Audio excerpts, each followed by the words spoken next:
Looking back, it should have been obvious. Liverpool had picked up 196 points in 2 near-flawless seasons, winning their first title in 30 years and becoming champions of Europe and the world along the way. It is impossible to do that without every aspect of the team functioning close to perfection.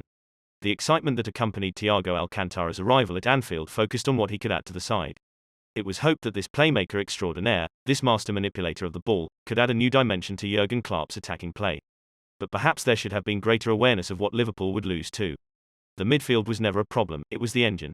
The ceaseless work of Fabinho, Jordan Henderson and Georginio Wijnaldum sustained the attacks, recycling possession for the full-backs to raid forward again and again. When Trent Alexander-Arnold and Andrew Robertson pushed on, they would cover. The creativity was outsourced, but it was never lacking. Thiago should not become the scapegoat for the team's struggles since then. There have been too many other variables, too many moving parts in this once well-oiled machine, to identify just one reason for the slump that leaves Liverpool more concerned about maintaining their top 4 position than successfully defending the Premier League title. But the bald statistics tell a tale. After going almost 4 years without losing a league game at Anfield, they have been beaten there 3 times in a row. Thiago has started the lot. Liverpool have won only 2 of the 9 games in which he has started, and that does not include the 3-1 defeat at Leicester on Saturday when he came on in the 17th minute. Thiago has struggled badly without the ball, being labelled a liability defensively by Jamie Carragher. This Liverpool team with Thiago at the heart of its midfield has just not worked. The familiar touches of quality have still been evident. Those blind passes, frequently fizzed into the feet of the forwards, have encouraged Liverpool to break the defensive lines and make it a little unfair that he should be accused of slowing down attacks. He retains the ball, keeps it moving, spreads the play wide, and is always searching for the correct pass. But there is an awareness now that his presence also weakens Liverpool defensively. He has been unable to protect the defense at a time when the defense has ached for protection. Approaching 30, he has looked like a player struggling with the pace of the game around him when the opposition are on the transition. He has become a serial fouler. Stopping counter-attacks is nothing new for Thiago. There was an expectation that he would perform that function at Bayern Munich too. But his team were able to control that rather better in the Bundesliga. At Liverpool, he has been left exposed far too often. It is evident in the numbers that show Thiago is fouling more than ever before, committing almost double the number of offences that he had averaged in his final 4 years at Bayern. This unwelcome habit almost resulted in Liverpool conceding a penalty at Leicester when he needlessly dangled out a leg on the edge of the box. The decision was overturned on review, but the free kick still found its way past Alisson and into the net, turning the game. The impression of Thiago is of a man on the edge of his capabilities, playing at his physical limit in trying to contain opponents who are conspicuously more dynamic than him. He has always been a tackler. He attempted more than 3 of them per 90 minutes in each of his last 5 seasons at Bayern, attempting 4.7 per 90 minutes during the 2015-16 Bundesliga campaign, even more than his 4.5 tackles per 90 minutes as a Liverpool player. But there is a significant difference lurking in these numbers. The success rate of Thiago's attempted tackles is far, far lower at Liverpool than it had ever been at Bayern Munich. Perhaps worryingly, his tackling success has been declining year after year. How much of this can be explained by Liverpool's system not functioning as before, and how much is a consequence of Thiago's lack of physicality contributing to the loss of control? Certainly, the presence of Virgil van Dijk, with whom Thiago has spent only 56 minutes on the pitch, would have helped Liverpool maintain a higher line without it appearing so fraught with danger. Thiago would not have looked so isolated in midfield as a result.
Their 56 minutes together included the second half against Chelsea at Stamford Bridge when Liverpool scored twice without a reply, and the first 11 minutes of the Merseyside derby at Goodison Park when they took an early lead before Van Dijk went off injured. Able to focus on his undoubted strengths with the ball at his feet, Thiago clearly still adds something to this Liverpool team, and there can be hope that when normal service is resumed, then the benefits of his influence on the team will be more keenly felt. But right now there is a growing appreciation that even a craftsman like Thiago, a midfield maestro, has, by his mere introduction, altered the delicate ecosystem at Liverpool. The job of a Liverpool midfielder remains to provide some of that cover when sweeping in behind Alexander-Arnold and Robertson. But while that came naturally to Henderson, it has been awkward for Thiago. He does not have the skill set required for that role. The Liverpool midfield, while not as celebrated as the goalkeeper and defenders behind it or the attackers in front of it, was a fundamental reason for the success of the side. Looking back, it should have been obvious.